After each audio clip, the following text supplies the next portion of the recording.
Fazer contato com a professora de Ciência Política da Universidade Federal do Rio de Janeiro e coordenadora do Laboratório de Partidos, Eleições e Política Comparada, Mayra Goulart. Bom dia, Mayra. Bom dia, Glauco. Tudo bem? Tudo certo, a gente sempre diz tudo certo dentro do possível, né? Que o contexto nos impõe, mas vamos seguindo, Mayra. Na sexta-feira, nós tivemos um fato que chamou a atenção do mundo político, que foi a revelação de que houve um almoço entre os ex-presidentes Lula e Fernando Henrique Cardoso. Os perfis do ex-presidente Lula divulgaram uma foto com os dois ex-presidentes, mostrando ali, inclusive, o texto que dizia que os dois se reuniram para o almoço com muita democracia no cardápio. Esse almoço, na verdade, ocorreu no dia 12 de maio, mas só houve a revelação do encontro agora na sexta-feira. Quais os significados desse encontro e da divulgação dele também, Mayra?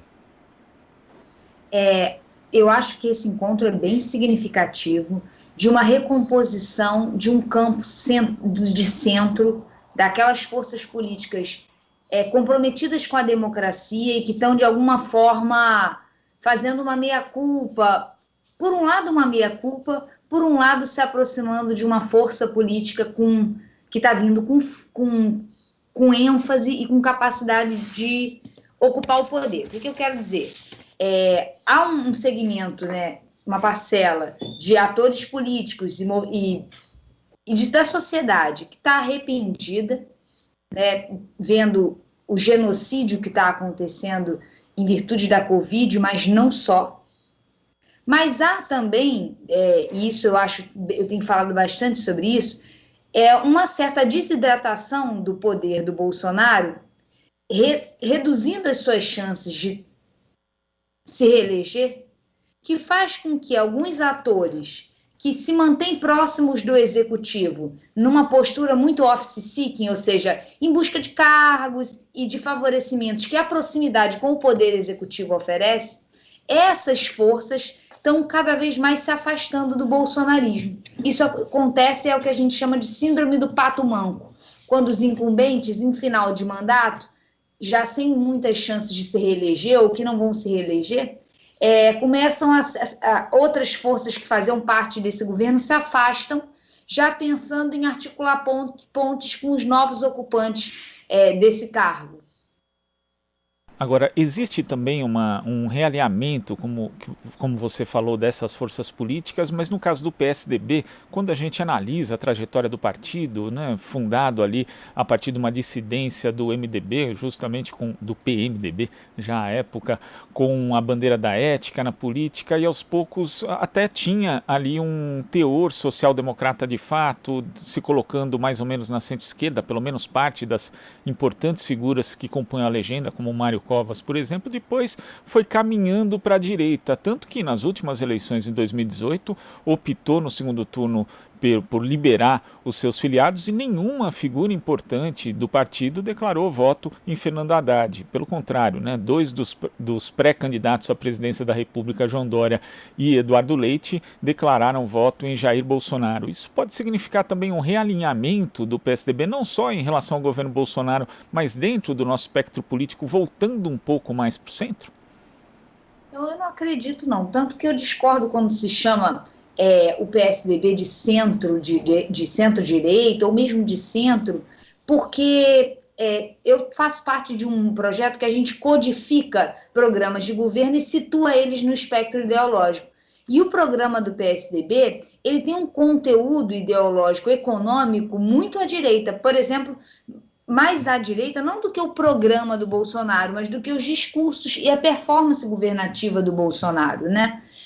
O PSDB é um partido que tem um conteúdo ideológico muito neoliberal. Então, em termos econômicos, isso puxa ele à direita. E é claro que isso acende um alerta para aqueles que acreditam que essas composições feitas pela cúpula, por alguns elementos da cúpula do partido, vão se reproduzir em termos das suas bases sociais, né, as elites econômicas. Eu não sei, eu tenho dúvidas se as elites econômicas, né, o mercado financeiro, que foi o grande fiador, o grande apoiador do bolsonarismo, num segundo turno, eventualmente não vão voltar a apoiá-lo. porque, de modo geral, o governo Bolsonaro se caracteriza por constantes sinalizações positivas ao mercado, né? Embora originalmente o Bolsonaro não tenha essa identificação com o neoliberalismo, ele identifica no mercado um ator fundamental para manter o seu poder, para se manter no governo e na sua origem também, para se eleger. Agora, esse reposicionamento, né, essas pessoas fazendo esses gestos de aproximação, acuam ainda mais o presidente Jair Bolsonaro, porque ontem ele participou de um passeio de moto ali, causando aglomeração no Rio de Janeiro, apesar de haver decreto da prefeitura, haver determinação também do governo do estado para que não aconteçam aglomerações na capital do Rio, inclusive, né, a gente tem aí 95% de taxa de ocupação em leitos de UTI na cidade. Isso vai tornando Bolsonaro ainda mais acuado e por isso ele fica cada vez mais agressivo do ponto de vista político, Mayra?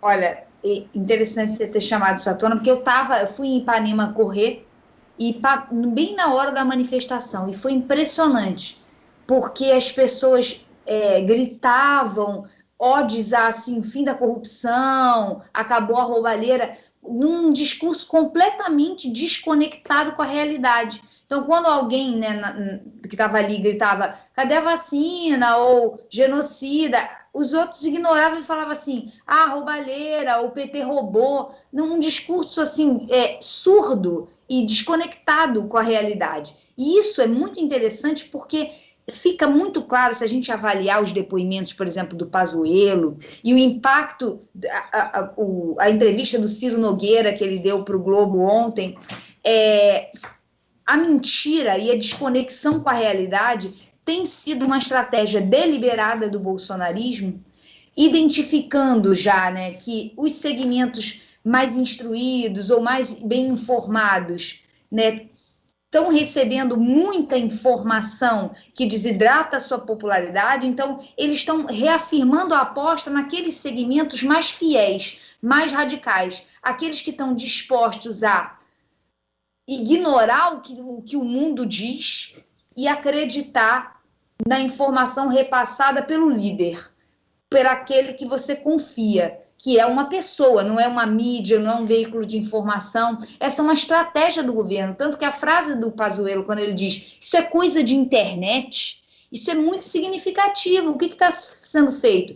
Desacreditando as informações que o cidadão é capaz de obter sozinho, via mídia, via veículos de informação, e dizendo assim, não, acredita só em mim, acredita no que eu estou te falando, toma cloroquina, não tem nada disso de pandemia, isso aí besteira, é só você tomar um remedinho. Então ele está reafirmando a aposta nesses segmentos mais fiéis, e essa aposta, ela tem como estratégia central a mentira, quer dizer, não acredita em nada do que você está ouvindo, tá tudo ótimo, tá maravilhoso, e o governo fez o que podia, tanto que a declaração do Ciro Nogueira é muito interessante, né? Quando ele diz assim, a CPI não está chegando todos os depoimentos trouxeram fatos favoráveis ao governo.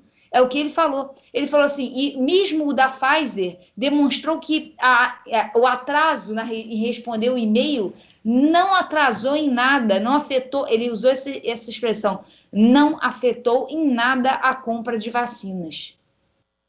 Ou seja, é um descolamento, é uma aposta no descolamento completo da realidade.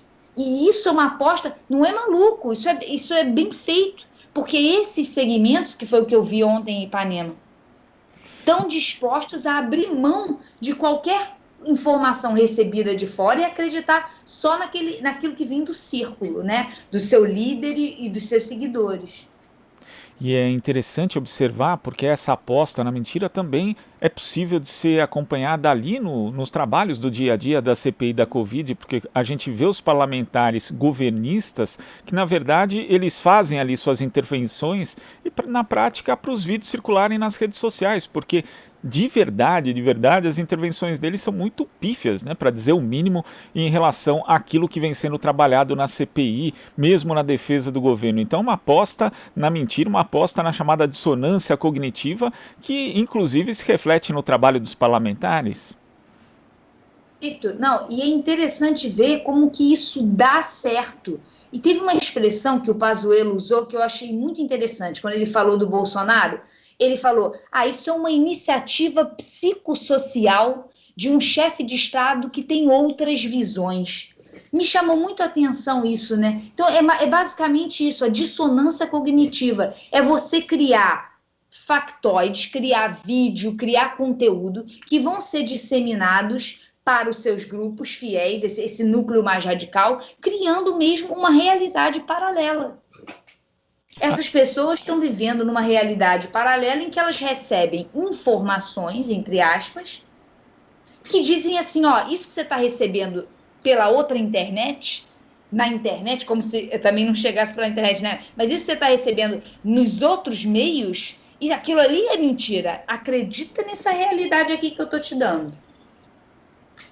Agora, Mayra, esse tipo de mensagem também enviada para esse grupo mais radical acaba tendo repercussões na realidade, como a gente viu ontem, por exemplo, profissionais de imprensa sendo hostilizados por bolsonaristas, em especial o repórter da CNN, Pedro Duran, que foi ali cercado com manifestantes gritando CNN lixo, e não só esse tipo de hostilização ali foi presencial, como também se tornou virtual, porque o vídeo, houve ali uma filmagem, né, dessa hostilização que passou a circular em redes sociais, ele sofreu assédio virtual, inclusive um dos divulgadores foi um vereador de Niterói, Douglas Gomes, do PTC.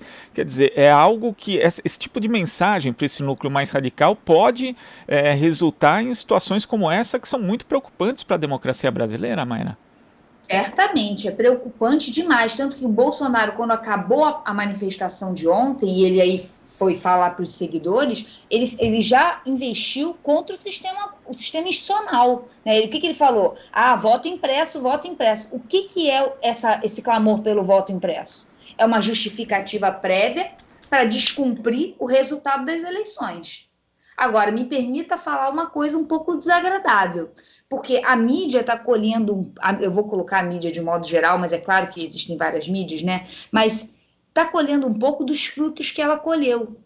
Porque, no final, durante o governo do Partido dos Trabalhadores, e sobretudo após 2013, a própria mídia criou um balão de ensaio de uma crise econômica, de uma crise social que não existia, que o PT quebrou o país num contexto em que a economia não ia tão mal. Né? Então, criou-se esse factoide, essa dissonância cognitiva de que o PT quebrou o país, de que o país acabou, de que o PT roubou muito, quebrou o país, que roubou muito mais do que isso nunca tinha sido visto. Criou esse factoide e está colhendo os frutos disso, né? De ter criado um balão de ensaio desconectado com a realidade.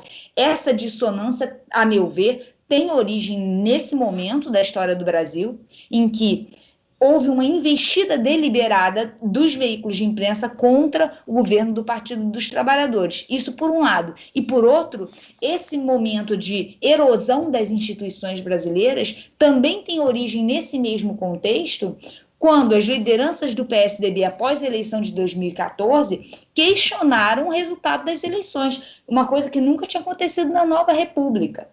Então, você tem nesse contexto, né, a criação de um caldo de cultura cujos efeitos a gente sente até hoje. E a origem dessa dissonância e desse desrespeito às instituições está ali. Quando criou-se a ilusão, né, ou houve um medo de que a população ia permanecer elegendo lideranças do PT, e aí houve uma investida, não só nas instituições, mas na criação desse balão de ensaio, e a gente está colhendo os frutos disso até hoje, né?